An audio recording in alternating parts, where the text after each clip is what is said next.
Students, welcome to my new video. ഇന്ന് നമ്മൾ പഠിക്കുന്നത് ക്ലാസ് 6 സോഷ്യൽ സ്റ്റഡീസിൻ്റെ ടീം സിയിലെ 10th chapter grass root democracy part 1 governance എന്ന് പറയുന്ന ലെസണാണ്. അപ്പോൾ എല്ലാ ദിവസവും പറയുന്ന പോലെ എല്ലാവരും വീഡിയോ ഒന്ന് ലൈക്ക് ചെയ്തേക്കണം. ഒപ്പം തന്നെ ചാനൽ സബ്സ്ക്രൈബ് ചെയ്യാതെ ആരെങ്കിലും കാണുന്നുണ്ടെങ്കിൽ ചാനൽ ഒന്ന് സബ്സ്ക്രൈബ് ചെയ്തേക്കണം കേട്ടോ. അപ്പോൾ നമുക്ക് ലെസണിലേക്ക് പോകാം. എന്താ ഇവിടെ ഒരു മഹാഭാരതത്തിൻ്റെ ഒരു കൊട്ടേഷനുണ്ട്. അതായത് മഹാഭാരതത്തിൽ നിന്ന് എടുത്തിട്ടുള്ളത്. മീനിങ് ഇതാണ്: the ruler protect Dharma and Dharma protect those who protect it. അതായത് ഒരു രാജാവ് അല്ലെ ഒരു ഭരണാധികാരി എന്ന് പറയുന്നത്, നമ്മൾ മഹാഭാരതത്തിനെ കുറിച്ച് പറയുമ്പോൾ രാജാവെന്നാണ് പറയുന്നതെങ്കിലും നമുക്ക് ഭരണാധികാരി എന്ന് പറയാം. ഒരു ഭരണാധികാരി എപ്പോഴും ധർമ്മം സൂക്ഷിക്കുന്ന ആളാണ്, ധർമ്മത്തെ സംരക്ഷിക്കുന്ന ആളാണ്. ധർമ്മം എന്ന് പറഞ്ഞാൽ ജസ്റ്റിസ്. അപ്പം ഒരു ഭരണാധികാരി ധർമ്മം രക്ഷിക്കുന്ന അല്ലെ സംരക്ഷിക്കുന്ന ആളാണ്. അങ്ങനെയാണെങ്കിൽ ധർമ്മം ആരെ പ്രൊട്ടക്റ്റ് ചെയ്യും എന്നാണ് പറയുന്നത്? ധർമ്മം അതിനെ പ്രൊട്ടക്റ്റ് ചെയ്യുന്ന ആരെയും പ്രൊട്ടക്റ്റ് ചെയ്യുന്നത്. അതായത് ജസ്റ്റിസിനെ ഒരു ഭരണാധികാരി പ്രൊട്ടക്റ്റ് ചെയ്യുമ്പോൾ ആ ജസ്റ്റിസ് ആരൊക്കെയാണോ ധർമ്മത്തെ പ്രൊട്ടക്റ്റ് ചെയ്യുന്ന ആ ആളിനെയൊക്കെ ധർമ്മം പ്രൊട്ടക്റ്റ് ചെയ്യും എന്നാണ് മഹാഭാരതം പറയുന്നത്. ഇവിടെ നമുക്ക് വേറൊരു കൊട്ടേഷൻ തന്നിട്ടുണ്ട്. ഇത് ഗ്വാട്ടിമാലക്കാരിയായിട്ടുള്ള ഒരു ഹ്യൂമൻ ആക്ടിവിസ്റ്റ് പറഞ്ഞാണ്. ആളുടെ പേര് റിഗോബർത്ത മിൻചൂത്തും ഇവിടെ എഴുതിയിട്ടുണ്ട്. അപ്പം ഒരു ലേഡിയാണ്. അവർ പറഞ്ഞിട്ടുള്ള കൊട്ടേഷനാണ് അടുത്തത്. എന്താണത് പറഞ്ഞേക്കുന്നത് നോക്കാം. There is no peace without justice. Justice ഇല്ലാതെ, നീതി ഇല്ലാതെ സമാധാനം ഉണ്ടാവത്തില്ല. No justice without equality. ഒരിക്കലും സമത്വമില്ലാതെ നീതി ഉണ്ടാവുകയുമില്ല. No equality without development. ഒരു വികസനവുമില്ലാതെ ഒരിക്കലും സമത്വം ഉണ്ടാവത്തില്ല. No democracy without respect to the identity. വ്യക്തിത്വത്തെ ബഹുമാനിക്കാത്തത് ഒരിക്കലും ഡെമോക്രസി ആവത്തില്ല. എന്താണ് ഡെമോക്രസി എന്ന് പറഞ്ഞാൽ? ജനാധിപത്യം. Dignity of culture and people. അതുപോലെ അവിടെ അല്ലെങ്കിൽ ഒരു രാജ്യത്തെ ജനങ്ങളുടെ അഭിമാനവും സംസ്കാരവും എല്ലാം നമ്മൾ സംരക്ഷിക്കപ്പെടുന്നത് ഇതെല്ലാം നമ്മൾ റെസ്പെക്റ്റ് ചെയ്യല, അല്ലെ ഇതെല്ലാം നമ്മൾ കൺസിഡർ ചെയ്യുമ്പോഴാണ് ആ നാട്ടിലെ ജനങ്ങളുടെ സമാധാനവും ആ നാട്ടിലെ ജനങ്ങളുടെ സംസ്കാരവും അഭിമാനവും എല്ലാം പ്രൊട്ടക്റ്റ് ചെയ്യാൻ പറ്റുന്നത്. ഈ റിഗോബർത്ത മെഞ്ചൂത്തുമിന് സമാധാനത്തിനുള്ള നോബൽ പ്രൈസ് 1992 കിട്ടിയിട്ടുണ്ട് കേട്ടോ. ഇനി എന്തൊക്കെയാണ് നമ്മൾ ഈ ലെസണിൽ പഠിക്കുന്നതെന്നാണ്. What is the meaning of governance? Governance എന്ന് പറഞ്ഞാൽ എന്താണ്? ഇത് ഭരണം. Then why do we need a government? എന്തിനാണ് ഒരു ഭരണ സംവിധാനം അല്ലെങ്കിൽ ഒരു ഗവൺമെൻറ് നമുക്ക് വേണ്ടത്? What is the meaning of democracy? എന്താണ് ജനാധിപത്യം? Why is it important? എന്തോ ആണ് ഇതിന് എത്ര വലിയ ഇമ്പോർട്ടൻസ്, പ്രാധാന്യം? നോക്കാം നമുക്ക്. Introduction. Human beings have been living in communities for a long time. മനുഷ്യൻ കമ്മ്യൂണിറ്റീസ്, നമ്മൾ കമ്മ്യൂണിറ്റീസിനെ കുറിച്ച് കഴിഞ്ഞ ലെസണിൽ പഠിച്ചതാണ്. അപ്പോൾ കമ്മ്യൂണിറ്റീസ് അവർ സമൂഹമായി ജീവിക്കാൻ തുടങ്ങിയിട്ട് ഒരുപാട് കാലമായി. പിന്നെ large number of people live together there can be disagreement and disorder. നമുക്കറിയാം, ഒരുപാട് പേര് ഒരുമിച്ച് താമസിക്കുമ്പോൾ അവിടെ കുറച്ച് എന്താ പറയുന്നത്, ഒരു ചേർച്ചയില്ലായ്മ ഉണ്ടാവാറുണ്ട്. ആ rulers become necessary to maintain order and harmony of the society. അതുകൊണ്ട് തന്നെ അവിടെ ഒരു റൂളർ, ഒരു ഭരണാധികാരി വേണം. എന്തിന്? ആ സൊസൈറ്റിയുടെ അല്ലെങ്കിൽ ആ കമ്മ്യൂണിറ്റിയുടെ ഹാർമണി, അതായത് അതിൻ്റെ ഒരു ഈണം അല്ലെങ്കിൽ അതിൻ്റെ ഒരു സമാധാനം നിലനിർത്താൻ വേണ്ടിയിട്ട്. നമുക്ക് കൂടുതലൊന്നും നമുക്ക് പറയണ്ട, നമ്മളെ ക്ലാസ്സിനെ കുറിച്ച് എന്ന് ചിന്തിക്കാം. നമ്മുടെ ക്ലാസ്സിൽ കുറേ 30, 35 അല്ലെ 40 40 അധികം ക്ലാസ്സുകളിൽ കാണത്തില്ല. ഒരു 40 സ്റ്റുഡൻസ് ഉണ്ടെങ്കിൽ നിങ്ങൾ തന്നെയാണ് ഒരു ക്ലാസ്സിൽ ഇരിക്കുന്നതെങ്കിൽ അവിടുത്തെ ബഹളം ഒന്ന് ആലോചിച്ച് നോക്കുക. അവർ നിങ്ങളെ മോണിറ്റർ ചെയ്യാൻ ആരുമില്ല എങ്കിൽ മേ ബി ടീച്ചർ ഉണ്ടാവും ക്ലാസ്സിൽ. ഇനി ടീച്ചർ ഇല്ലാത്ത ഒരു സമയത്താണെങ്കിലും നമുക്കൊരു മോണിറ്റർ അഥവാ ക്ലാസ് ലീഡർ എന്നൊക്കെ പറഞ്ഞ ഒരു 1-2 കുട്ടികളെ നമ്മൾ മോണിറ്റേഴ്സിനെ നിർത്തിയിരിക്കും. എന്തിനു വേണ്ടാണ്? ആ ക്ലാസ് വലിയ ബഹളമൊന്നും കൂടാതെ, ശല്യമൊന്നും ഇല്ലാതെ ഇരിക്കാൻ വേണ്ടിയിട്ട്. അതുപോലെ തന്നെ ഒരു സമൂഹത്തിനെ നമുക്ക് ഒരുമിച്ച് കൊണ്ടുപോകണമെങ്കിൽ എന്ത് വേണം? ഒരു റൂളർ അല്ലെ നിയന്ത്രിക്കുന്ന ഒരാൾ വേണം. These are probably some simple rules at home that you have expected to follow. The school where you study has rules too. Some of the students, others for the children in higher classes, students appearing for the examination must follow certain rules. Rules എല്ലായിടത്തും ഉണ്ട്, സ്കൂളിലുണ്ട്, even വീട്ടിലുണ്ട്. വലിയ ക്ലാസ്സുകളിലാണ് examinations ഒക്കെ വളരെയധികം rules ഉണ്ട്. Drivers on the road are expected to obey traffic rules. Traffic rules drivers പാലിക്കണം. Drivers എന്നല്ല, നമ്മൾ അല്ലാത്ത ആൾക്കാരും ട്രാഫിക് റൂൾസ് എല്ലാം പാലിക്കേണ്ടതാണ്. People employed in all kinds of jobs also need follow the rules set by the employer. അതുപോലെ നമ്മൾ ഏതെങ്കിലും ഒരു സ്ഥാപനത്തിൽ ജോലി ചെയ്യണം, ആ സ്ഥാപനത്തിൻ്റെ മേലധികാരി കുറച്ച് റൂൾസ് വെച്ചിട്ടുണ്ട്, അതൊക്കെ നമ്മൾ ഫോളോ ചെയ്യേണ്ടി വരും. By the employers must also follow rules which was committed to the employees. അതുപോലെ ഇപ്പോൾ എംപ്ലോയർ ആണെങ്കിൽ എന്തെങ്കിലുമൊക്കെ തോന്നുന്ന പോലെ ചെയ്യാൻ പറ്റത്തില്ല, അതും അവർ ചെയ്യാനും കുറച്ച് റൂൾസ് ഉണ്ടാവും. What would happen if no follow these rules? A simple answer in the society would not be able to function. ഈ റൂൾസ് ഒന്നും നമ്മൾ ഫോളോ ചെയ്യുന്നില്ലെങ്കിൽ എന്ത് സംഭവിക്കുക എന്ന് ചോദിച്ചു കഴിഞ്ഞാൽ എന്താണ് സംഭവിക്കുന്നത്? കറക്റ്റായിട്ട് നമ്മുടെ സമൂഹം വർക്കാവില്ല എന്ന് തന്നെയാണ് ആൻസർ. നമുക്ക് ഇവിടെ ഒരു പിക്ചർ തന്നിട്ടുണ്ട്, അതിൻ്റെ എക്സ്പ്ലനേഷൻ പിന്നെ നമുക്ക് നോക്കാം. നമുക്ക് അടുത്ത ഇതിലേക്ക് പോകാം. Who make the rules and why? How are these made? And these are some of the questions we will explore in this chapter. This process of taking decision, organizing the society life with different set of rules and ensuring that they are followed is called governance. ഇനിയും ഈ rules എന്തിനാണ്, ഈ rules follow ചെയ്യേണ്ടതിൻ്റെ ആവശ്യകത എന്താണ്, ഇതൊക്കെയാണ് നമ്മൾ ഈ ചാപ്റ്ററിൽ പറയുന്നത്. അപ്പോൾ ഇങ്ങനെ ഒരു സൊസൈറ്റി, ഒരു സമൂഹത്തിനെ നിയന്ത്രിച്ചു കൊണ്ടുപോകുന്ന കുറച്ച് റൂൾസ് ഉണ്ട്. ആ റൂൾസ് ഫോളോ ചെയ്യണം. ആ ഫോളോ ചെയ്യുന്ന, അല്ലെങ്കിൽ റൂൾസിനെ ഫോളോ ചെയ്യുന്നതിനാണ് നമ്മൾ ഭരണം എന്ന് പറയുന്നത്. എന്താ പറഞ്ഞത്? ഗവേണൻസ് എന്ന് പറയുന്നത്. The group of individuals or system that make the rules and ensure that they are followed is called government. ഇനി എന്താണ് ഒരു ഗവൺമെൻറ്? ഈ റൂൾസ് ഉണ്ടാക്കുന്ന ആൾക്കാരുണ്ട്, അതിന് ഒരു ഗ്രൂപ്പ് ഓഫ് പീപ്പിൾ ഉണ്ടാവും. നമ്മൾ തന്നെ സെലക്ട് ചെയ്ത് വെച്ചിരിക്കുന്ന ആൾക്കാരാണ്, നമുക്കറിയാമല്ലോ. നമ്മുടെ ഡെമോക്രാറ്റിക് കൺട്രിയാണ് നമ്മുടേത്. അപ്പോൾ നമ്മൾ കുറേ ആൾക്കാരെ സെലക്ട് ചെയ്ത് വെച്ചിട്ടുണ്ട്, അവരാണ് റൂൾസ് ഉണ്ടാക്കുന്നത്. അപ്പോൾ ഈ റൂൾസ് ഉണ്ടാക്കുന്ന ആൾക്കാരെ മൊത്തം കൂടെ ചേർത്ത് നമ്മൾ പറയുന്ന പേരാണ് government. Some of the more important rules are called laws. നമ്മൾ ചില റൂൾസ് നമ്മൾ കുറച്ച് എന്താ പറയുന്നത്, സ്ട്രോങ് ആയിട്ട് അല്ലെങ്കിൽ വളരെ ഇമ്പോർട്ടൻ്റ് ആയിട്ടുള്ള റൂൾസിനെയെല്ലാം ലോ എന്നാണ് പറയുന്നത്. ലോ എന്ന് പറഞ്ഞാൽ നിയമം. അത് റൂൾസ് എന്ന വാക്കിനെക്കാട്ടി ലോ എന്ന് പറയുമ്പോൾ അതനുസരിക്കേണ്ടതാണ് എന്ന നിർബന്ധമുള്ളതാണ് ലോ എന്ന വാക്കുകൊണ്ട് ഉദ്ദേശിക്കുന്നത്. This does not mean that rules and laws are set once and for all, just as you might discuss in the particular rule at home with your parents, or as the students' body might ask the school or university manage to change the rule. Citizens also have say laws and rules governing the society.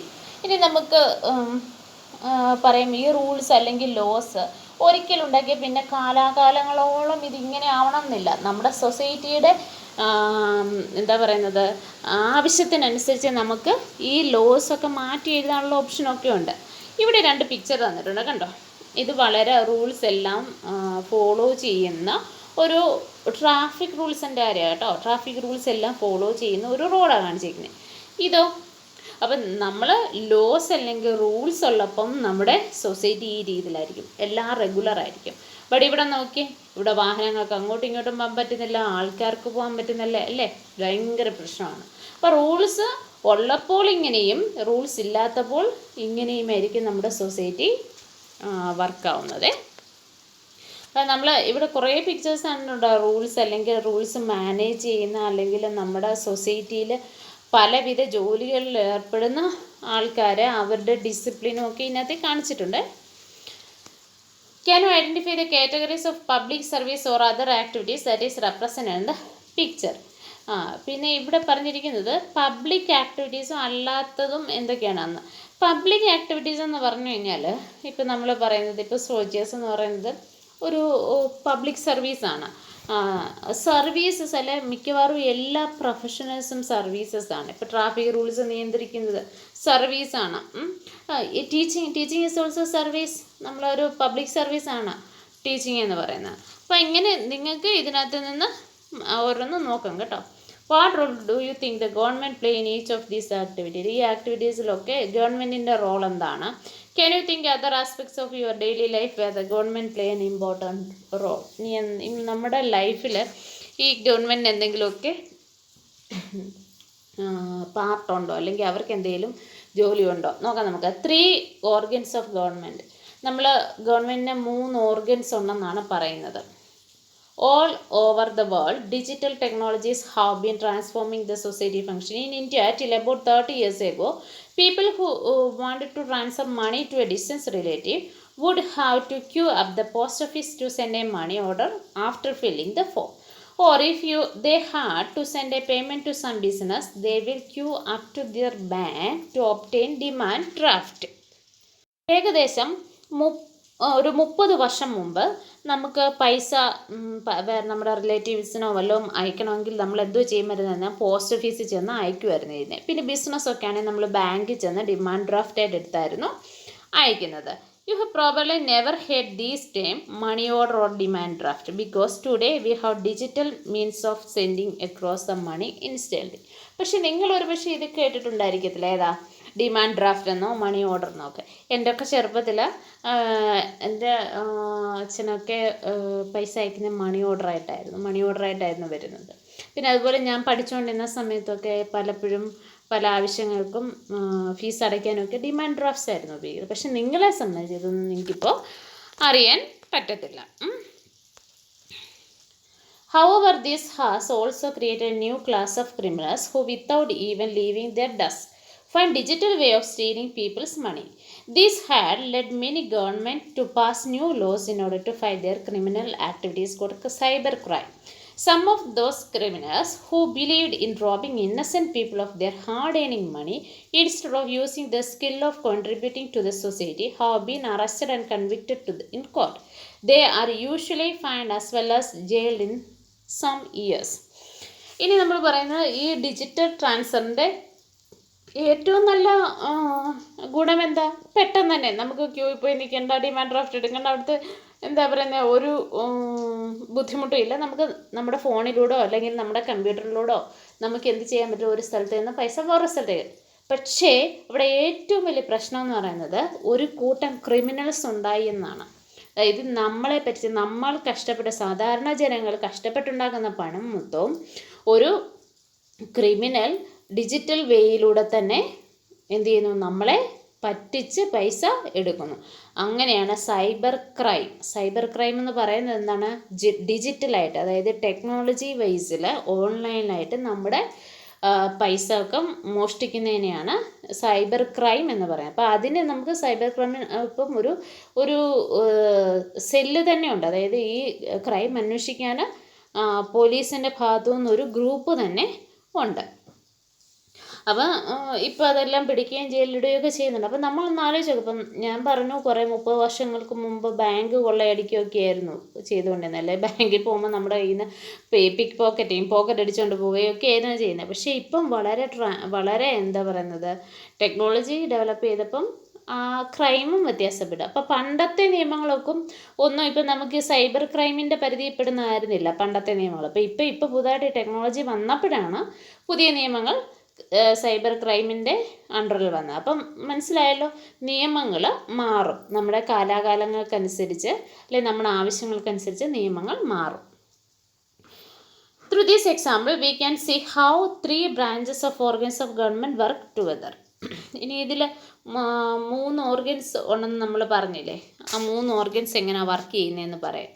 The legislature is the organ that make new laws or legislates. Sometimes it also update or remove existing laws.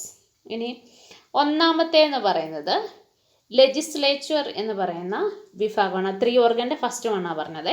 അതെന്ന് പറഞ്ഞു കഴിഞ്ഞാൽ നിയമങ്ങൾ ഉണ്ടാക്കുകയും ഇനി പഴയതൊക്കെ അത് മാറ്റിയിട്ട് പുതുതായിട്ട് എഴുതുകയും ചെയ്യുന്നു. This is done by assembly of representatives of the people. നമ്മൾ ലെജിസ്ലേറ്റീവ് അസംബ്ലി എന്ന് പറയുന്നത്, അതായത് MLAമാരെന്ന് പറയുന്നത് മെമ്പർ ഓഫ് ലെജിസ്ലേറ്റീവ് അസംബ്ലി.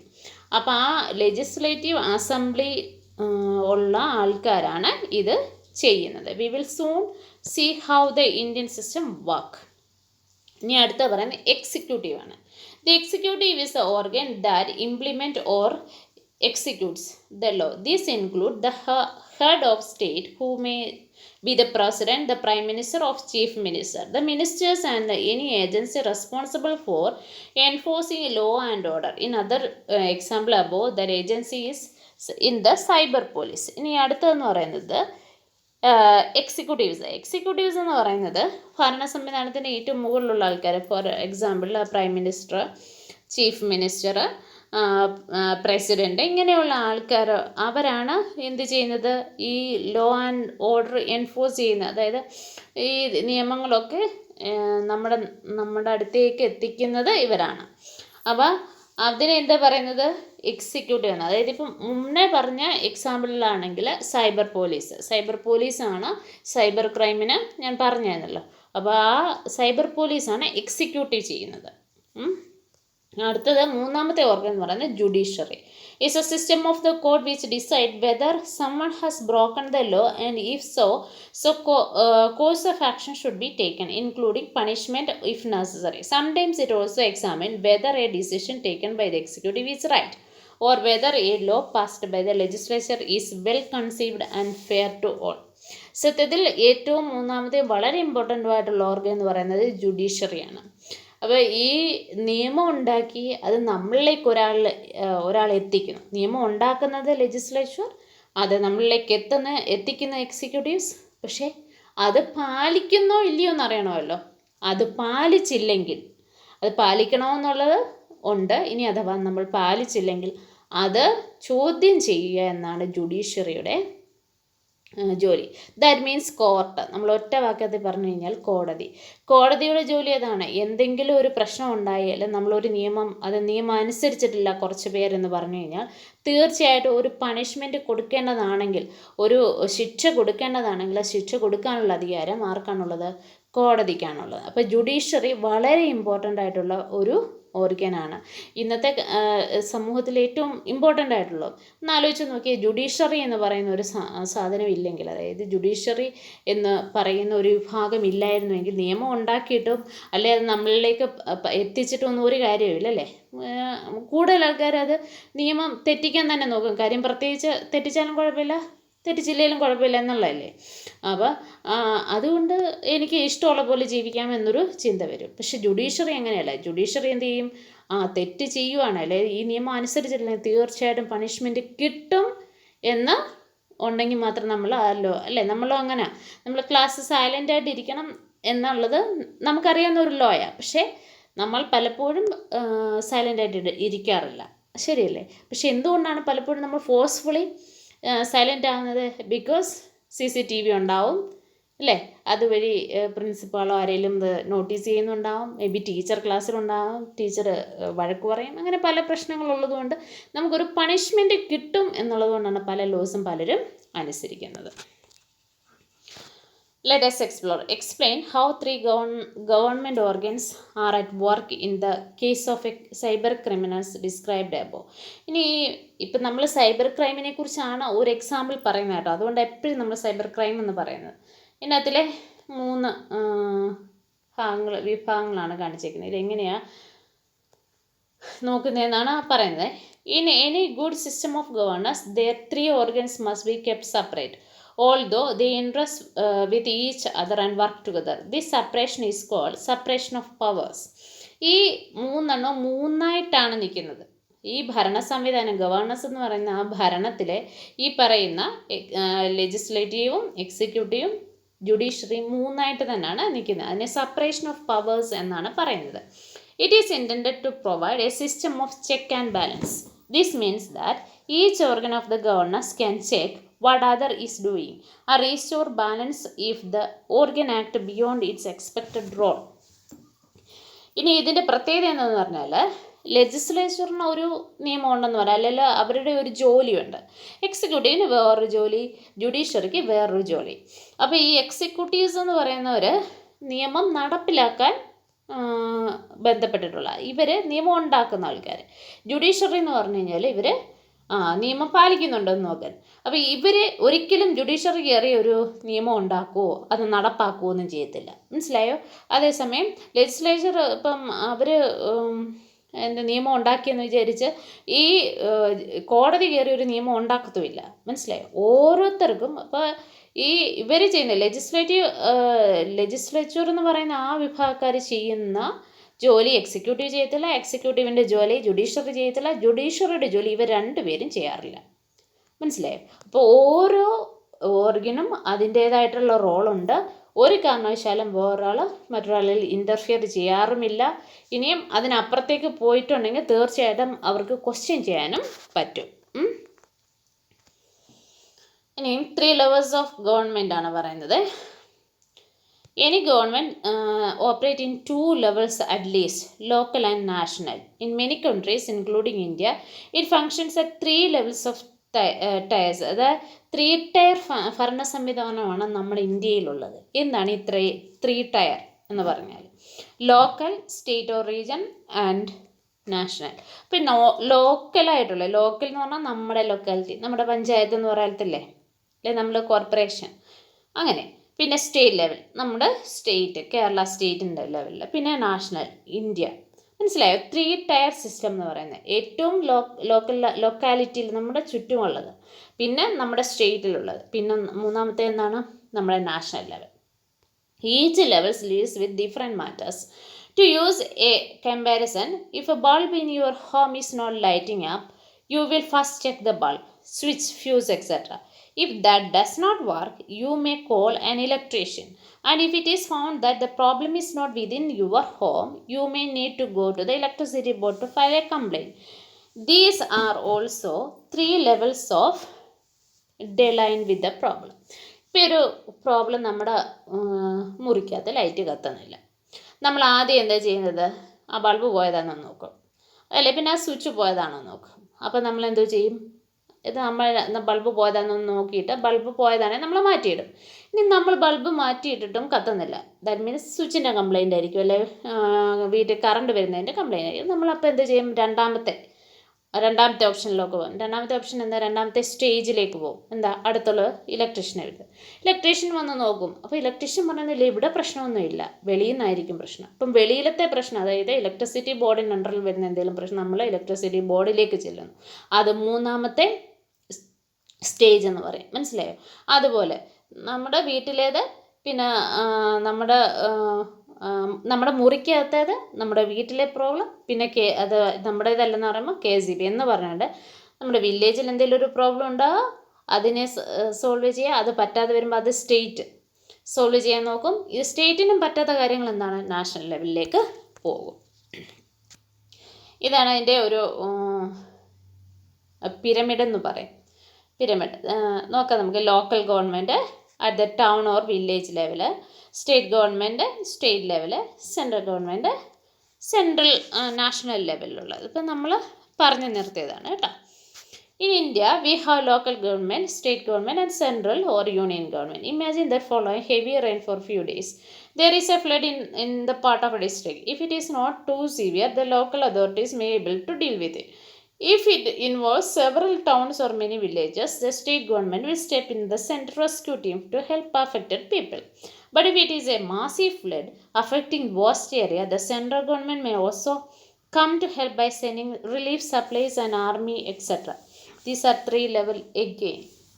ഇവിടെ പിന്നെ പറയുന്നത് ഒരു ഫ്ലഡ്, നമ്മുടെ വില്ലേജിൽ ഒരു ഫ്ലഡ് ഉണ്ടായാൽ തീർച്ചയായിട്ടും നമുക്കല്ലേ നമ്മുടെ ടൗണിലൊരു ഫ്ലഡ് ഉണ്ടായാൽ ആ ഡിസ്ട്രിക്റ്റിലുള്ള എന്തെങ്കിലും കാര്യങ്ങൾ കൊണ്ട് അല്ലെങ്കിൽ അതോറിറ്റീസിന് അത് നമുക്ക് സഹായം എത്തിക്കാൻ പറ്റും. അത് കുറേ ഉണ്ട് സ്ഥലത്തേക്ക് അത് വ്യാപിച്ചിട്ടുണ്ടെങ്കിൽ തീർച്ചയായിട്ടും സ്റ്റേറ്റ് തന്നെ നേരിട്ട് ഇടപെട്ട് റെസ്ക്യൂ ടീമിനെയൊക്കെ വെച്ചിട്ട് നമുക്ക് സഹായം ചെയ്യും. ഇനി സ്റ്റേറ്റ് തന്നെ കൺട്രോൾ ചെയ്യാൻ പറ്റാത്ത ഒരവസ്ഥ വന്നു കഴിഞ്ഞാൽ എന്താണ്? സെൻട്രൽ ഗവൺമെൻറ് എന്ത് ചെയ്യും? ആർമിയൊക്കെ വിട്ട്, നമ്മൾ പലപ്പോഴും കണ്ടിട്ടുള്ള വയനാടിൻ്റെ പ്രശ്നമൊക്കെ വന്നപ്പോൾ നമ്മൾ കണ്ടിട്ടുള്ളതാണ് ആർമിയൊക്കെ നമ്മളെ ഹെൽപ്പ് ചെയ്യുന്നത്. അപ്പോൾ അങ്ങനെ ഒരു സ്റ്റേജിലേക്ക് നമ്മൾ പോവുകയും ചെയ്യും. ഇന്ന് നമ്മുടെ ക്ലാസ് ഇവിടെ നിർത്താം. ഇതിൻ്റെ ബാക്കി ഭാഗങ്ങളുമായിട്ട് നമുക്ക് നാളെ കാണാം കേട്ടോ. Thank you. അല്ലെങ്കിൽ ഒത്തിരി സമയമെടുക്കും. ഇപ്പം തന്നെ 24 മിനിറ്റ്സ് ആയി. Okay, thank you.